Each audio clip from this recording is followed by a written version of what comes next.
There are a lot of different ways to turn a beat catalogue into income, yet most producers seem to know little about the business side of beat making beyond putting a PayPal button onto a SoundClick page.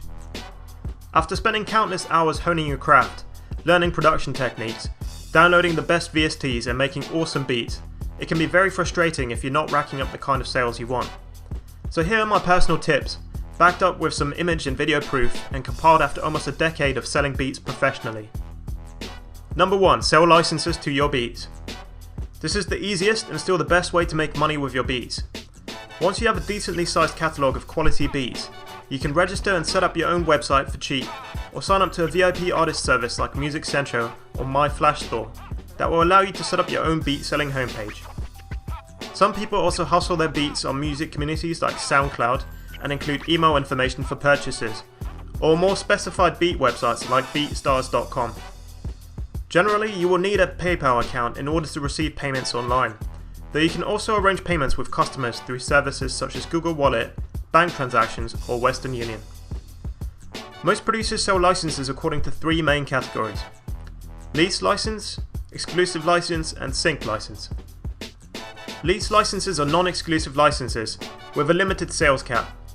This means that your buyer can only sell a limited number of digital downloads of physical albums, usually around 2,000 to 10,000. Your beat can be leased to an unlimited amount of buyers as you retain the rights to your beat. Lease licenses are sold by producers anywhere from $1 to $50, with an average of around $25. It is common practice to also offer premium lease licenses, where buyers are given the option to pay a little extra to receive separated instrumental track lines of your beat and/or to sell more units. Exclusive licenses, on the other hand, are full ownership licenses, usually with an unlimited sales cap. They are therefore sold to only one customer, and the beat is subsequently marked as sold. Naturally, they will be priced a lot higher, anywhere from $50 to $1 million if you're Timberland. The final license type, which is ignored by the majority of producers, is a sync license. While lease and exclusive licenses are targeted at recording artists, sync licenses are for media professionals and broadcasters such as websites, movies, TV, or video games. Sync licenses are usually limited to a specified number of broadcasts, for example 1 DVD release title. They are commonly priced between lease and exclusive licenses, depending on the intended use. If you're planning to make beats your full-time income, then selling licenses will be the backbone of your operation.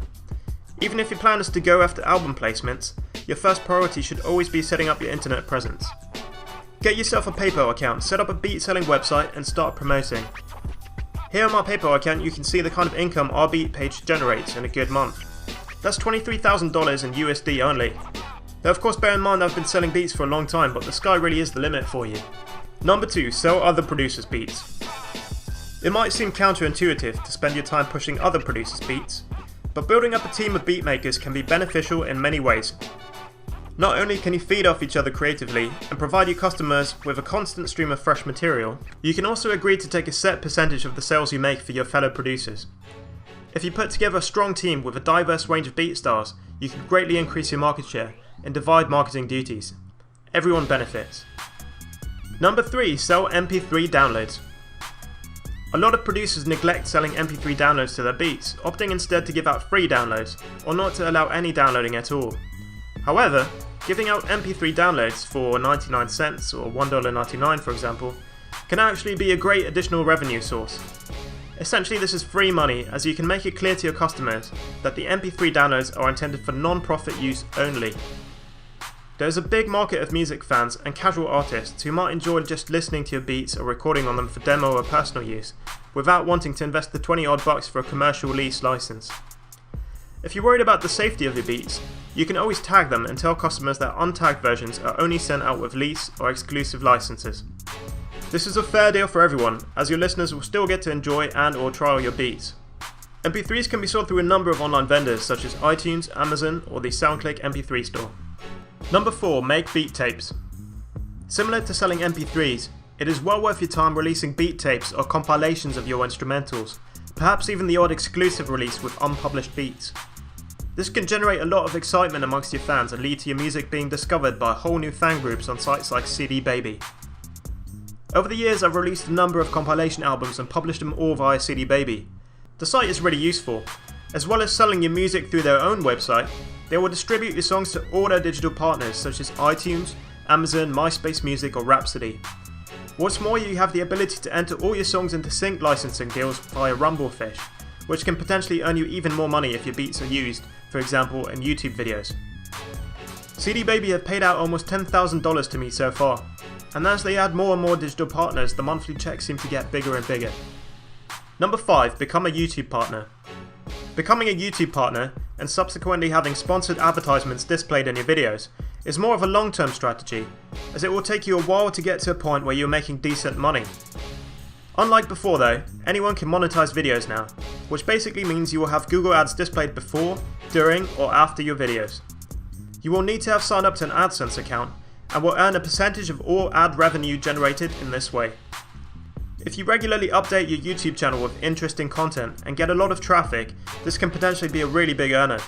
If you don't really have the time to make a lot of interesting videos, even just uploading a couple of beat videos a month, that is a video of a beat playing over some kind of static background image, could earn you a tidy sum. Personally, my channel has made over $11,000 in that way so far. Number 6. Get a TV placement. Getting a placement in a TV show, film, or video game can be an arduous process. There are thousands of producers out there submitting their material to placement opportunities on a daily basis. However, if you regularly network and build relationships with media professionals, companies, and agencies, you will eventually persevere and the spoils will be worth the toil.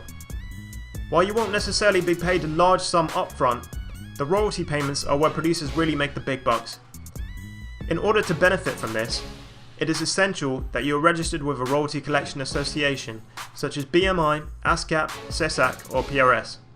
TV stations in the US in particular pay out large sums just for short music segments in their programming. My last quarterly royalty check from the PRS was for a single placement on CBS Sports, and that was something around $4,200 for 30 seconds of a beat. That's not too bad, right? Number 7. Get your beats on internet radio. Getting your beats onto a regular radio station can be pretty hard, as by and large stations are only interested in full songs. However, internet radio stations are a different matter. A lot of people enjoy browsing stations like Pandora or streaming websites like Spotify for instrumental music, and this is where it gets really interesting. Pandora and Spotify both share out their profits amongst members according to the amount of plays your music receives. You do have to jump through some hoops to get your music onto online radio stations or streaming sites, but if your beats prove popular, this can be a nice little side earner. Pandora just recently announced that they send over 2,000 artists more than $10,000 a year. Artists like Drake and Lil Wayne even make $3 million a year. Number 8. Make drum kit. A lot of producers have recently taken to the idea of packaging and selling their own drum sounds for other musicians. There is a vast amount of producers out there hunting for new and better drum samples, and if you've already built up a reputation with your beats, chances are there will be someone out there ready to jump at the chance of emulating your sound. Putting together a drum kit can be fairly time consuming, but if done correctly it can be a worthy investment. You can sell your kit on your own website, or even better, find the most popular drum kit websites out there and partner with them to retail your products. As they already have a ready-made sales platform, audience and marketing strategy, they will be better positioned to sell your products than you are. Be prepared though, most vendors will take a 50% cut of sales. This is pretty normal. Personally, I've always sold my kits through websites like producerloops.com, and as you can see, through them alone I've earned around $3,700 in commissions so far. If you get your kits on a couple websites like Producer Loops, Modern Producers, or the Music Central Marketplace, that could be a great side income for you. Number 9. Submit your beats to music libraries. There are a big number of music libraries and stock music websites online, ranging from general sites to industry-specific sites for film music, ad music, or video game music. When you upload your beats to these sites, you will usually have to enter into non-exclusive sub-publishing agreement, which basically means you are signing over the right for those websites to make money with your music in exchange for a profit share. They will usually charge somewhere in the region of 50 to 75%, so that's a pretty big chunk. However, a lot of producers make a good amount of money licensing their beats through websites such as Pump Audio or Audio Jungle. The customers of these sites are usually video creators, advertisers, or website owners.